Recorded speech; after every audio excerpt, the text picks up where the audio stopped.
नमस्कार साथियों, कैसे हैं आप सब।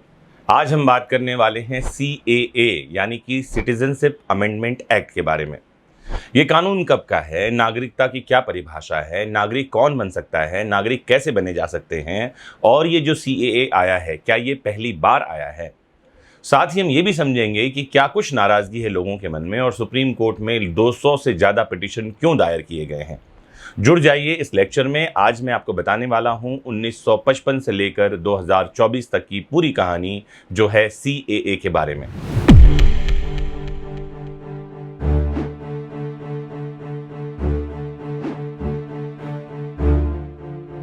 तो नागरिकता है क्या? नागरिकता व्यक्ति और राज्य के बीच संबंध को दर्शाती है। किसी भी अन्य आधुनिक राज्य की तरह भारत में भी दो तरह के लोग हैं, एक होते हैं नागरिक और दूसरे होते हैं विदेशी। नागरिक भारतीय राज्य के पूर्ण सदस्य होते हैं और इसके प्रति निष्ठावान भी होते हैं। उन्हें नागरिकों के सभी राजनीतिक और नागरिक अधिकार प्राप्त भी होते हैं। जबकि नागरिकता बहिष्कार का एक विचार है, क्योंकि इसमें गैर नागरिकों को शामिल नहीं किया जाता है।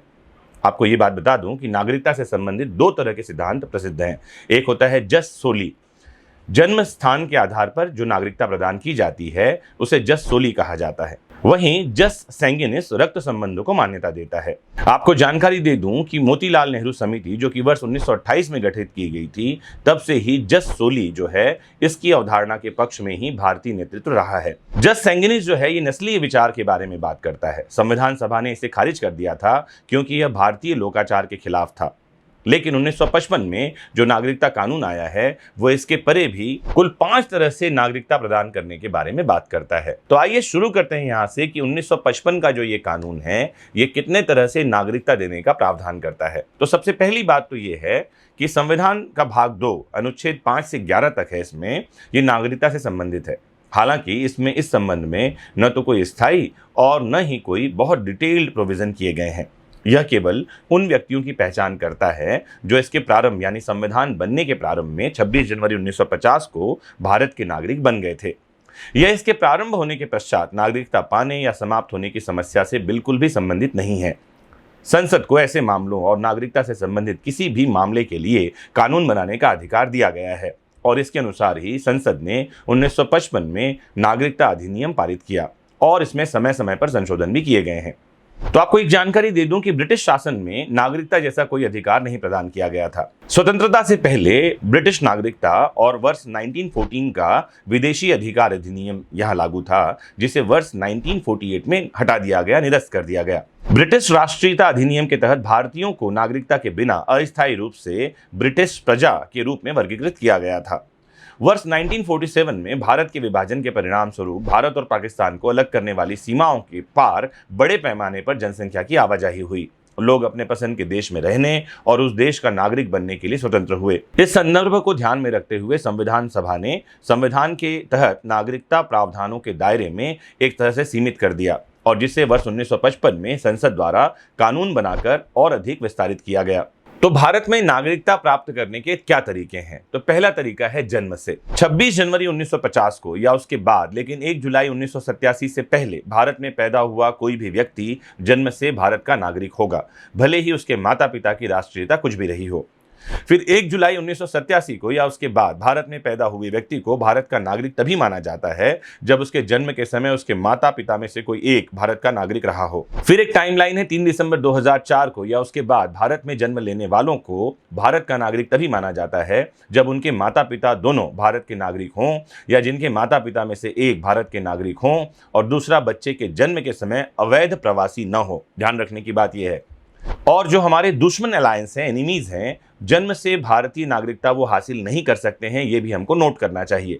तो जन्म से जो नागरिकता है वो कितने तरह से और कैसे मिलेगी, किनको मिलेगी, मैंने आपको समझाया। दूसरा जो नागरिकता प्राप्त करने का तरीका है वो है रजिस्ट्रेशन यानी पंजीकरण द्वारा। तो केंद्र सरकार एक आवेदन पर भारत के नागरिक के रूप में किसी भी व्यक्ति को पंजीकृत कर सकती है। बस शर्त यह है कि वो अवैध प्रवासी नहीं होना चाहिए, इलीगली देश में एंट्री नहीं लेनी चाहिए उसकी। लेकिन कहानी यह है कि वो कैसे मिलेगी नागरिकता। तो कुछ उसके प्रावधान ऐसे हैं कि भारत मूल का व्यक्ति जो पंजीकरण के लिए आवेदन करने से पहले कम से कम 7 साल भारत में सामान्य रूप से रहा हो वो आवेदन कर सकता है। फिर भारतीय मूल का कोई व्यक्ति जो अविभाजित भारत के बाहर किसी भी देश या स्थान में सामान्य रूप से निवासी हो। फिर एक व्यक्ति जो भारत के नागरिक से विवाहित हो और पंजीकरण के लिए आवेदन करने से पहले कम से कम 7 साल भारत में सामान्य रूप से रहा हो।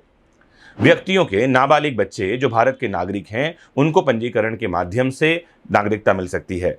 फिर पूर्ण आयु क्षमता यानी कि वयस्क हो गया है जो का व्यक्ति जिसके माता पिता भारत के नागरिक के रूप में पंजीकृत हैं, उनको भी नागरिकता मिल सकती है। फिर वयस्क व्यक्ति या उसके माता पिता में से कोई भी स्वतंत्र भारत का एक पूर्व नागरिक रहा हो और पंजीकरण के लिए आवेदन करने से ठीक पहले 12 महीने अगर भारत में सामान्य रूप से रहा हो तो वो भी आवेदन कर सकता है। फिर कोई ऐसा वयस्क व्यक्ति भी जो 5 साल के लिए भारत के कार्ड धारक के एक विदेशी नागरिक के रूप में पंजीकृत है और जो पंजीकरण के लिए आवेदन करने से पहले 12 महीने के लिए भारत में सामान्य रूप से रहा हो, वो भी पंजीकरण द्वारा नागरिकता के लिए आवेदन कर सकता है। फिर कोई व्यक्ति जो भारतीय मूल का है या उसके माता पिता में से कोई एक अविभाजित भारत में या ऐसे अन्य क्षेत्र में पैदा हुए थे जो 15 अगस्त 1947 के बाद भारत का हिस्सा बन गया हो, वो भी पंजीकरण द्वारा नागरिकता के लिए आवेदन कर सकते हैं। तो एक तरीका हुआ व्यक्ति जन्म से नागरिक बन सकता है, एक तरीका हुआ रजिस्ट्रेशन यानी पंजीकरण द्वारा नागरिक बन सकता है, तीसरा एक और तरीका है वो है वंश द्वारा। तो 26 जनवरी 1950 को या उसके बाद लेकिन 10 दिसंबर 1992 से पहले भारत के बाहर पैदा हुआ व्यक्ति वंश से भारत का नागरिक माना जाता है यदि उसके पिता उसके जन्म के समय भारत के नागरिक थे। 10 दिसंबर 1992 को या उसके बाद भारत से बाहर पैदा हुए व्यक्ति को भारत का नागरिक माना जाता है यदि उसके जन्म के समय उसके माता पिता में से कोई एक भारत का नागरिक हो। यदि भारत के बाहर 3 दिसंबर 2004 के बाद पैदा हुए व्यक्ति को नागरिकता हासिल करनी है तो उसके माता पिता को यह घोषित करना होता है कि नाबालिग के पास दूसरे देश का पासपोर्ट नहीं है और उसका जन्म 1 साल के भीतर भारतीय वाणिज्य दूतावास में पंजीकृत है। तो ये तीसरा तरीका हुआ वंश द्वारा। फिर एक चौथा तरीका और है, उसे कहते हैं नेचुरलाइजेशन। नेचुरलाइजेशन क्या होता है? सामान्यीकरण या प्रकृतिकरण ऐसा कुछ बोल देते हैं हिंदी में। इस प्रक्रिया के तहत कोई व्यक्ति नागरिकता प्राप्त कर सकता है यदि वह 12 साल, ध्यान रखना है आवेदन की तारीख से 12 महीने पहले और कुल मिलाकर 11 साल के लिए भारत का निवासी हो और नागरिकता अधिनियम की तीसरी सूची में दिए गए सभी योग्यताओं को पूरा करता हो। एक पांचवा तरीका भी है। पांचवा तरीका यह है कि अगर भारतीय गणराज्य में किसी राज्य क्षेत्र को मिला लिया गया हो तो वहां रहने वाले लोग भी भारत के नागरिकता हासिल कर सकते हैं या नागरिक हो सकते हैं। इस तरीके को प्रादेशिक निगमन कहा जाता है। यदि कोई विदेशी क्षेत्र भारत का हिस्सा बन जाता है तो भारत सरकार उन व्यक्तियों को निर्दिष्ट करती है जो उस क्षेत्र में से भारत के नागरिक होंगे। ऐसे व्यक्ति अधिसूचित जो तारीख है, जो डेट सरकार बताएगी, उस तारीख से भारत के नागरिक बन जाते हैं। आपको यह भी जानना चाहिए कि इस कानून में 1986, 1992, 2003, 2005, 2015 और 2019 में संशोधन किया गया है। वर्तमान जो संशोधन है 2019 का, जिस पर बवाल चल रहा है, सुप्रीम कोर्ट में पिटीशन लगे हुए हैं, वो ये 2019 का ही संशोधन है जो अभी लागू हुआ है। तो 2019 के संशोधन में 6 समुदाय के सदस्यों को नागरिकता देने का प्रस्ताव है। ये कौन लोग हैं? ये हैं हिंदू, सिख, बौद्ध, जैन, पारसी और ईसाई।